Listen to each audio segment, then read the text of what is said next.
Hello everyone, నేను ఈ వినాయక చవితిని ఏ విధంగా సెలబ్రేట్ చేసుకున్నా అనేది వీడియోలో డీటెయిల్గా ఎక్స్ప్లెయిన్ చేస్తా. సో ఏంటంటే ఇయర్ కాకపోయినా మీకు నెక్స్ట్ ఇయర్కైనా యూస్ఫుల్గా అవుతుందని అయితే ఈ వీడియో షేర్ చేస్తున్నా.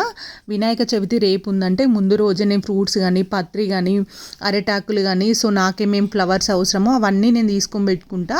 సో నెక్స్ట్ డే ఏంటంటే నాకు వర్క్ చేసుకోవడానికి చాలా ఈజీగా ఉంటుంది. నేను వినాయకుని ప్రతిమ కోసం ఎవ్రీ ఇయర్ మట్టి గణపతినే చేస్తాను. నియర్గా 4 years నుంచి నాకు ఇదే అలవాటు అండి.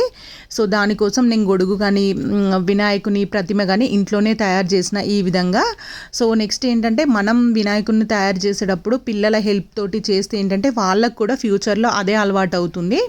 సో మార్నింగ్ 4 o'clock లేచిన తర్వాత నేను ఇక్కడ ఏంటంటే వినాయక చవితి రోజే ఫొటోస్ అన్నీ క్లీన్ చేసేసుకొని గంధం అట్లా పెట్టుకొని పూజ రూమ్ అంతా క్లీన్ చేసేసి పాలవెల్లి అయితే కట్టినండి. పాలవెల్లి ముందు రోజే నీట్గా వాష్ చేసేసుకున్న తర్వాత నెక్స్ట్ ఏంటంటే వినాయక చవితి రోజు పసుపు రాసి బొట్లు పెట్టేసి ఈ విధంగా పీఠానికి కూడా పసుపు రాసి బొట్లు అనేది పెట్టుకున్నా. సో పాలవెల్లికి వచ్చేసి 5 కానీ 9 రకాల ఫ్రూట్స్ కానీ పెట్టాలి. సో నేనైతే అక్కడ 5 types అట్లా పెట్టేసిన.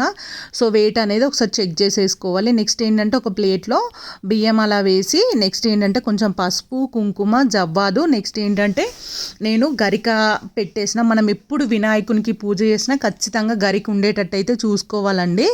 సో నేనైతే ఇట్లా గరిక పెట్టేసిన తర్వాత నెక్స్ట్ ఏంటంటే దానిపైన నేను ఇంట్లో తయారు చేసిన మా వినాయకుడిని సో నేనైతే ప్రతిష్ఠించిన. సో నెక్స్ట్ ఏంటంటే నేను ఇంట్లో 9 రకాల ప్రసాదాలు అయితే చేసిన అండి. నేను మార్నింగ్ 4 o'clockకే లేసేసిన కాబట్టి ఈ పని అనేది తొందరగానే అయిపోయింది. సో మా వినాయకుడు ఎట్లున్నారో అనేది కింద కామెంట్ సెక్షన్లో అయితే నాతో షేర్ చేసుకోండి. సో నాకు వినాయక చవితి వస్తుందంటే దానికంటే ముందు రోజు 3 రోజుల వరకు నేను అంటే ఏమేమి ప్రిపరేషన్స్ చేయాలంటే మట్టి గణపైన ఎట్లా రెడీ చేయాలనేది నేను అవే చూసుకుంటూ ఉంటా. సో దానికి ఏంటంటే నేను మళ్ళీ రెడ్ కలర్ ఫ్లవర్స్ కానీ నెక్స్ట్ ఏమేమి కావాలో ఒకటి లిస్ట్ అవుట్ చేసుకుంటా. దీనివల్ల నాకు ఈజీ అవ్వడమే కాకుండా పూజ అనేది చాలా ప్రశాంతంగా అవుతుంది. సో పాలవెల్లి క్లీన్ చేయడం, పాలవెల్లిని నెక్స్ట్ ఏంటంటే ఏమన్నా ఎవ్రీ ఇయర్ నేను ఇదే పాలవెల్లి యూజ్ చేస్తా. సో ఏంటంటే ప్రసాదాలకు ఐటమ్స్ అన్నీ నెయ్యి కానీ అన్నీ ఉన్నాయి, అన్నీ చెక్ చేసేసుకుంటానండి. దీనివల్ల నాకు పూజ అనేది చాలా ప్రశాంతంగా అవుతుంది. నాకు ఎవ్రీ ఇయర్ అయితే నేను ఈ వినాయక చవితిని మంచిగా సెలబ్రేట్ చేసుకుంటా. గ్రాండ్గా కంటే సింపుల్గా చాలా ప్రశాంతంగా చేసుకుంటా. సో నేను ఇక్కడ వచ్చేసి గౌరీ అమ్మవారిని నెక్స్ట్ ఏంటంటే పసుపు వినాయకుడిని కూడా ఇట్లా చేసేసుకొని స్వామివారికి ఏంటంటే తెల్ల జిల్లేడు పూలు అంటే చాలా ఇష్టం కాబట్టి నేను తెల్ల జిల్లేడు పూల కోసం నియర్గా ఒక 1 day మొత్తం తిరుగుతూ ఇవి దొరికినాయి. సో తెల్ల జిల్లేడు మాల నెక్స్ట్ ఏంటంటే యాలకుల మాల కూడా వేసిన. చిన్నపిల్లలతోటి యాలకుల మాల కానీ గరిక మాల కానీ వేయించితే చాలా అంటే చాలా మంచిదండి.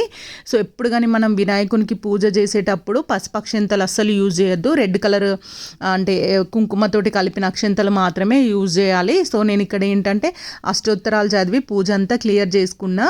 సో మీకు ఇష్టం, మీరు 3 days కానీ ఒకరోజు కొంతమంది ఏంటంటే ఆ రోజు పూజ చేసేసి ఈవినింగ్ వరకు నిమజ్జనం చేస్తారు. సో నేనైతే ఎవ్రీ ఇయర్ 3 days కానీ 5 days కానీ 9 days కానీ అట్లా ఉంచుతా.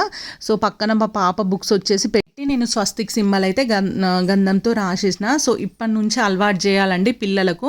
మనం బయట కొని తెచ్చుకున్న మట్టి వినాయకుడు అయినా కూడా ఏంటంటే నాకు ఇంట్లో ప్రిపేర్ చేసుకుంటూ అదో సంతోషం.